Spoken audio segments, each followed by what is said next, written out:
going on, Jerome's beautiful Friday? Birds are chirping and stuff, and it's time for another Vikings news dump. So, of course, last night, the Vikings picking 24, getting arguably the best pure guard in the class, Donovan Jackson. Ooh, he is for real, and solidifying the left guard spot for the Minnesota Fighting Vikings, and super fired up. Super excited to see what Jackson is going to do. And the Vikings honestly have the best offensive line in the National Football League. I'll just say it. Left to right, up and down, any way you slice it, Vikings going to whip somebody's ass, and it's going to be fantastic. Also fantastic, April Draft Month fundraiser. All Venmos, Cash Apps, Super Chats on the live streams will be donated to Twin Cities and Seoul, South Korea adoption charities and support organizations. You guys crushed it.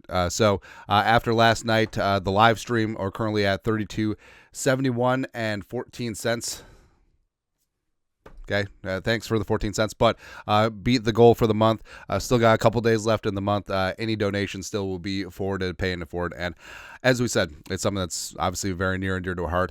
And a lot of Jeromes have shared their stories, whether they're adopted, whether they adopted kids of their own. It's fantastic. It's fantastic. So again, thank you to all the Jeromes for doing some amazing stuff, and it's going to do a lot of good. So love you guys. Also, so a lot of people have made a whole consternation. Well, they could have traded down with Jackson, blah, blah, blah. No, I think the Vikings, I'm sure they got the same call that the Giants gave to the Texans. But ultimately, at the end of the day, it would have been nice to trade down, but sometimes you can't get that value. And Kwesi, people called, but it really didn't get heated up until right before our pick. In those moments, we really liked the player, Donovan Jackson. So that's what it comes down to. Balancing out, the player that you want, the players at the top of your board. He's there. You could trade down. You could gamble. But also, is the juice going to be worth the squeeze? And ultimately, the Texans moving down from 25 to 34 got a late third-round pick this year and a future third-round pick. So, chicken feed. Also, Kevin O'Connell. Talk about Donovan Jackson. See for ESPN, who's not Carl Gershman, KOC. The idea of Donovan Jackson walking into that O-line room and that now with some pretty impactful players across the board, that was something that was a goal. And I think tonight really put a stamp on a plan that we set out to accomplish. So basically, they came into the offseason and are just like, hey, our offensive line stinks, notably the interior offensive line. We are going to beef things up. We are going to have the meats, and that's exactly what the Vikings did. And as we said, this is a bad offensive line. I mean, on paper, on purpose, this is one of the better Vikings offensive lines in recent memory, and probably the best in a decade plus. It's looking damn good up front. Now, honestly, health, age, all that stuff, everything hold together, but Jackson is a fantastic piece. Plus, Darisaw and Jackson on that left side, let's go, man. Right.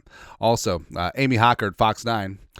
Vikings pick Donovan Jackson talks about his mom with so much gratitude and love. He's already won me over. Welcome to Minnesota at DJack78.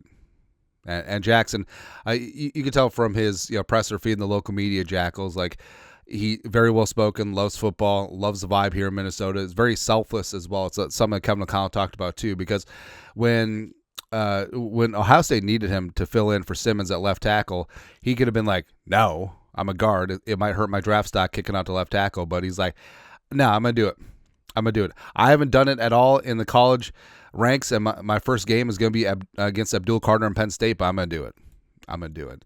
And also his PFF numbers from last year from Vikes fan page, 816 offensive snaps, 2 sacks allowed, 5 quarterback hits, 12 hurries. Also, those 2 sacks were both in the Penn State game. Everything else, 0. Plus, in the 3 playoff games against Oregon, Texas, Notre Dame, 1 pressure, 0 sacks. It's pretty damn amazing, given that caliber of competition, man. Also, if anyone is going to piss and moan about, why the Vikings draft an offensive lineman, boring, just show them this. Just show them all of the pressures and all of the friggin' sacks from the Rams wildcard game. And that's it. That's all that you need to know, right? And I love what the Vikings have done this offseason. They've doubled and tripled down in the trenches on both sides of the line, and that's where everything starts and ends. And that's exactly what we said after the Eagles beat the bejesus out of the Chiefs in the Super Bowl. The Eagles have the blueprint. You have to spend capital and monies and build up both of your lines and win in the trenches. Everything up front makes everything easier. And I think as Kevin O'Connell said this last night. No, it was Kwesi. The offensive line is a force multiplier. It makes everything better.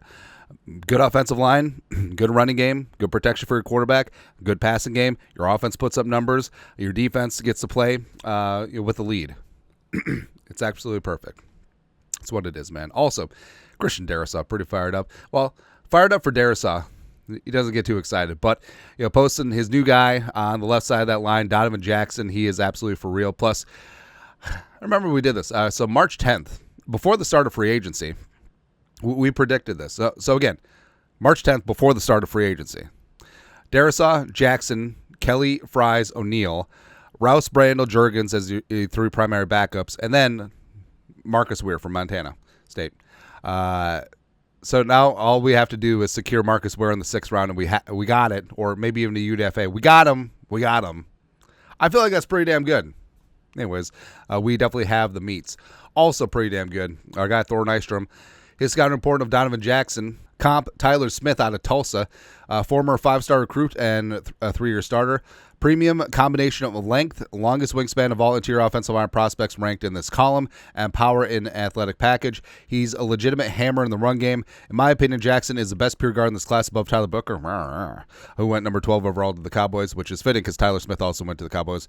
Jackson deserves huge credit for sacrificing for the team and shifting from left guard to left tackle to replace injured left tackle Josh Simmons in October. He was sensational in the college football playoff, allowing 0 sacks and 2 pressures over 4 games. I just said that, including a date with stud Tennessee edge rusher James Pierce.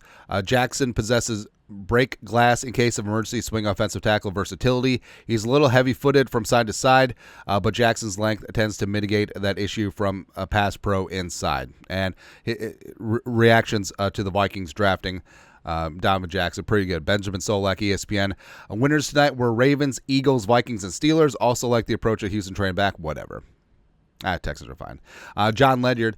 Donovan Jackson, the best guard in the class. I love this pick for the Vikings. They got so serious about fixing their interior offensive line, and I think they nailed it this offseason.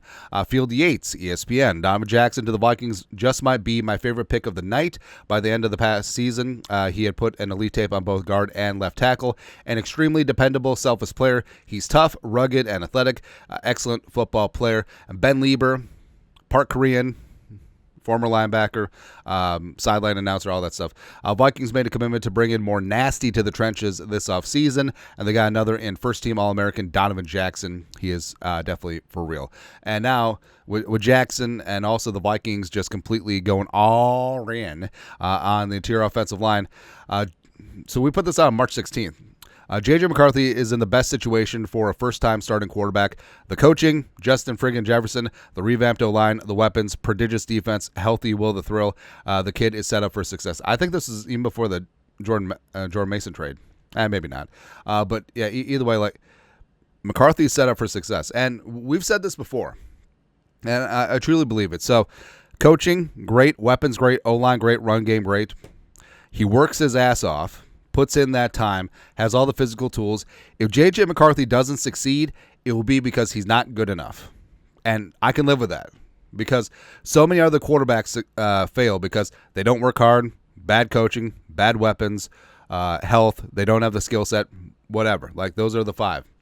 If all those boxes are checked and it doesn't work out, it means he's not good enough, and that's okay. That's okay. But what if it does work out? Again, I don't think Vikings fans, we realize what we potentially could have. Quarterback stability, head coach, offensive play caller stability for decade plus. Come on, man. Come on.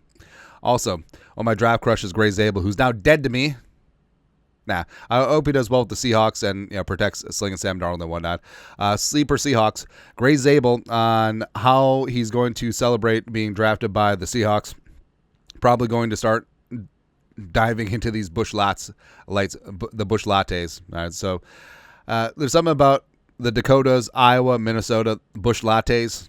Definitely good to go. Peyton Zabel, who obviously is a relation to Gray Zabel, already ran out of Busch Lights at the Zabel household. Busch beer, please help. I want this to be like his first big time sponsorship. Like I think that he needs to become the new Bush spokesperson.